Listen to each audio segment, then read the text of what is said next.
আজকে আলোচনা করব তোমাদের ভূগোল ও পরিবেশে। দেখো সংস্থার প্রশ্নপত্র যেসব স্কুলে পরীক্ষা হয়ে যাচ্ছে সেই সব প্রশ্নপত্রগুলো আমি তোমাদের দেখাচ্ছি, বিভিন্ন স্কুলে এগুলো হুবহু কমন আসবে। তো দেখো সপ্তম শ্রেণীর ভূগোলে তোমাদের 30 নম্বরের পরীক্ষা, 1 ঘন্টা সময়। তো দেখো একের দাগে কি কি দিয়েছে। একের দাগে তোমাদের টোটাল হয়েছে 4টে ছোট প্রশ্ন দেবে, যেটাকে হচ্ছে এমসিকিউ ছোট প্রশ্ন। এই সরি 6টা প্রশ্ন দিয়েছে, 6টার মধ্যে 6টাই তোমাদেরকে করতে হবে। তো দেখো কি কি প্রশ্ন দিয়েছে আমরা দেখবো একের দাগে। প্রথমে দেখো উত্তরায়ণ দেখা যায় কোন তারিখে, পৃথিবীর অনুসূর অবস্থানের দিনটি কি, কোন দিনটিতে অনুসূর অবস্থান হয়, প্রমাণ 1 ডিগ্রি প্রমাণ দ্রাঘিমা পার্থক্য, সময়ের পার্থক্য কত। এখানে একটু প্রশ্নটা মিস্টেক হয়ে গেছে প্রিন্টিং। অক্ষরেখা পরিধি মেরুর দিকে ক্রমশ কেমন হতে থাকে, কমতে থাকে, বাড়তে থাকে, একই হয় এবং দ্বিগুণ হয়। বায়ুর স্বাভাবিক গড় চাপ কত মিলিবার, এর মধ্যে কোনটা হবে তোমরা লিখবে। আর জাপানের সবচেয়ে বড় দ্বীপটির নাম কি, চিবা, হনসু, কিউসু বা টোকিও, এর মধ্যে যেটা হয় তোমরা উত্তরটা ভালো করে লিখবে। এরপর দেখো দুইয়ের দাগে চলে যাচ্ছে। দুইয়ের দাগে এখানে 4টে করতে হবে, তোমাদের 6টা দিয়েছে, তার মধ্যে 4টে প্রশ্নের উত্তর করতে হবে। পৃথিবীর আবর্তন বেগ শূন্য কোথায়, সত্য মিথ্যা নির্ণয় করে 22শে জুলাই সূর্য থেকে পৃথিবীর দূরত্ব সবচেয়ে বেশি হয়, প্রায় 15,20,00,000 কিমি। তারপরে শূন্যস্থান পূরণ করো, গ্রিনিচের সময়ের সঙ্গে ভারতের সময় পার্থক্য কত।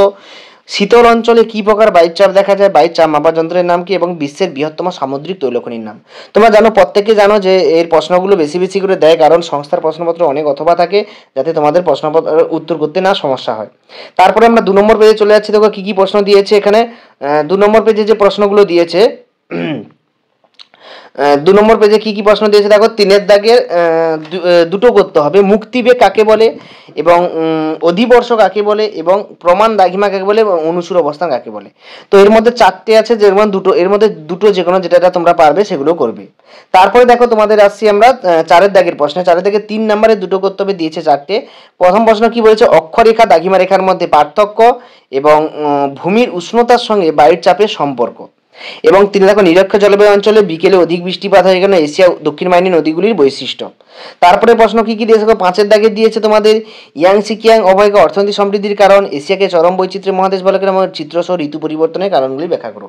এই হচ্ছে তোমাদের 7-এর 2025 সালের সংস্থার প্রশ্নপত্র। তো এই প্রশ্নপত্রে তোমরা পরীক্ষা দিয়ে আসো, একদম হুবহু প্রশ্ন কমন পাবে। যাদের স্কুলে হাতে প্রশ্ন হচ্ছে, এখান থেকে অনেক প্রশ্ন তোমরা কমন পেয়ে যাবে। সকলকে ধন্যবাদ। দেখা যাচ্ছে পরের প্রশ্নপত্রে, পরের কিছু নিয়ে আলোচনা করা হবে। আজকের মতো এই পর্যন্ত। তোমরা ভিডিওটা দেখতে থাকো, পরপর আমি সমস্ত প্রশ্নগুলো একের পর এক চ্যানেলে আমি দিচ্ছি।